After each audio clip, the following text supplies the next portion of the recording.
In the Clone Wars, Obi-Wan told Satine that he would have left the Jedi Order if he knew how Satine felt for him. Today we're exploring a scenario where Obi-Wan does choose to stay with Satine and leaves the Jedi Order. How this eventually leads to the scenario in the title? Watch to find out. Everything proceeds the same way until Qui-Gon's eventual death in the Phantom Menace. The Jedi Masters began to gather and the Jedi Council convened. Anakin was visibly nervous, as his fate relied on the willingness of at least one Jedi Master to train him. The room was completely silent, nobody moving, nobody willing to train young Anakin. Windu began discussing where to send Anakin when Dooku came in. He looked at Anakin and immediately sensed his great potential. What fools these so-called masters are to be afraid to train a child, Dooku thought.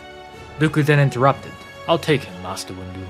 Anakin was clearly relieved. He doesn't have to be sent back to Tatooine after all. Dooku then directed Anakin towards the training room, with the Jedi Masters blankly staring at them, most clearly thinking that Dooku has made a grave mistake. Time went by as Dooku trained Anakin to harness his growing power. As Dooku slowly veered into the dark side, so did Anakin, fueled by the anger he had towards the Padawans that frequently mistreated him. When Dooku was convinced to join Sidious, Dooku gave Anakin a choice. To join him in his journey, or to continue being a Jedi. Anakin, without any hesitation, joined Dooku, as he expected. Dooku and Anakin almost had the same dynamic as a grandfather and his grandson, with Dooku teaching Anakin the vast knowledge of the galaxy while still keeping him disciplined and inhibited. Maul, formerly Darth Maul, stood there in the dark alleys of Coruscant. After his attempt to kill Sidious, he's had to simultaneously lay low while raiding galactic banks to build his new criminal empire. After waiting for the right moment, he busted through the bank's dusty walls, breaking through the facility's rocky exterior. As he entered the bank, he expected screams from feeble souls and blaster fire from security droids, but there was only silence. He looked inside, and there was a man standing, his silhouette barely visible in the darkness. Dooku's face became visible as he waved his curved saber near his face. Dooku leaped forward, eager to take revenge for Qui-Gon's death. Maul ignited his own saber and the clash blazed, resulting in a tight lightsaber lock. As the saber lock continued and embers flickered through the air, Dooku quickly reached out with his left hand and charged a wave of force lightning right into Maul. Maul attempted to block, but Dooku slashed his saber into half before slashing Maul into half. He then force pushed both pieces of his body into the wall and destroyed the roof above Maul, utterly crushing Maul's remaining living body.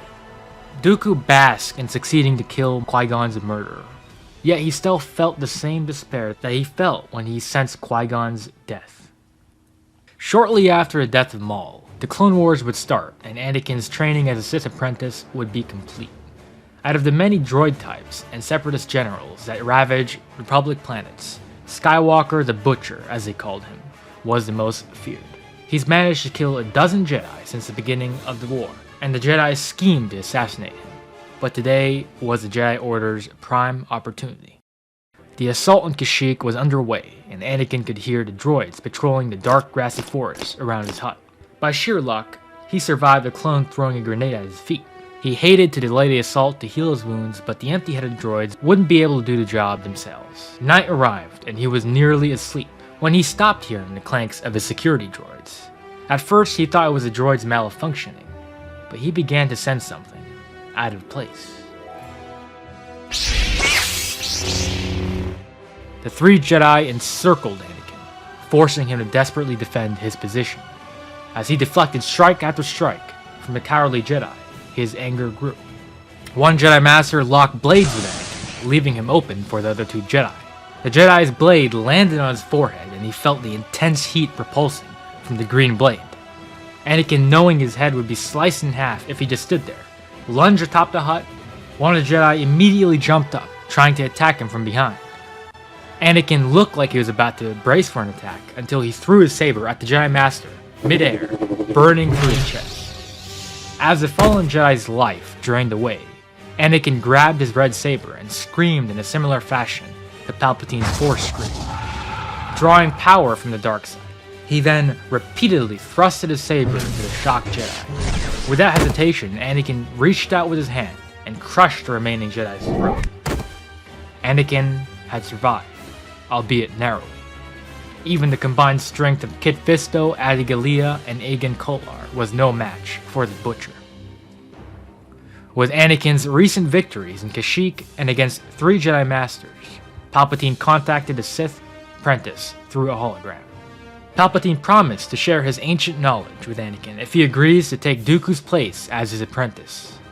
Anakin, without second thoughts, flatly rejected the Emperor. Palpatine wrongly understood Anakin's motivation. He wasn't motivated by greed or power. He believed Dooku and him would serve and help the galaxy, restoring peace and justice. Right after Palpatine's offer, Anakin informed Dooku of Palpatine's plot to betray him, and they devised a plan along with General Grievous to topple the shadow leader of the Separatists. Although Anakin and Dooku had teamed up due to a common bond, Grievous went along out of pure pragmatism and greed. Their footsteps echoed as they walked into Palpatine's eerie chambers. They didn't say a word. They knew what they had to do. Palpatine's loud laughter was heard. They knew it was a trap. They finally reached Palpatine. He ended his laughter and stared blankly into the 3 traitors. Skywalker, you could have been by my side, enforcing the will of the Sith, and you choose to stay loyal to that old fool, Palpatine said, as 2 lightsabers came out of his sleeves. But before he ignited them, multiple commando droids came out of the shadows and began shooting at Dooku and Anakin. Grievous suddenly ignited his sabers and attacked Dooku while he was attempting to defend himself from the droids. Anakin, having already to slash through the droids attacking him, sent a force wave to Grievous's direction, knocking him down.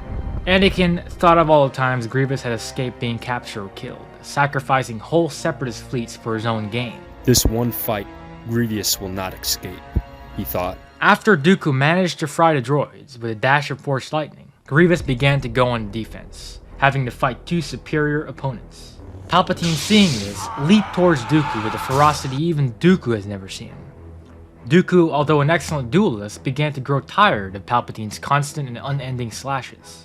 Anakin, on the other hand, was on the cusp of beating Grievous, having already cut off 2 of his 4 robotic arms. Dooku kept going, dodging, blocking, and avoiding his opponent's attacks, until he couldn't. Dooku gasped as Palpatine slashed his hand off, before proceeding to do the same with his head. Anakin paused in shock. Grievous also stopped fighting, mostly to bask in seeing Dooku dead. With each passing moment, Anakin's hatred grew, and his eyes turned to a shade of orange and red. As Grievous was about to strike him down, Anakin raised his fist and crushed Grievous into what essentially was a metal ball. He then darted towards Palpatine, using the Force to grab Dooku's saber. He pummeled and bashed Palpatine's sabers, attempting to overpower him. Palpatine eventually lost an arm, but he surprisingly continued as if nothing happened. That is until he lost his other arm. He lay there, without arms and no way to fight back against Anakin. He began to laugh again. You have become a true Sith, young Skywalker. You will carry our legacy.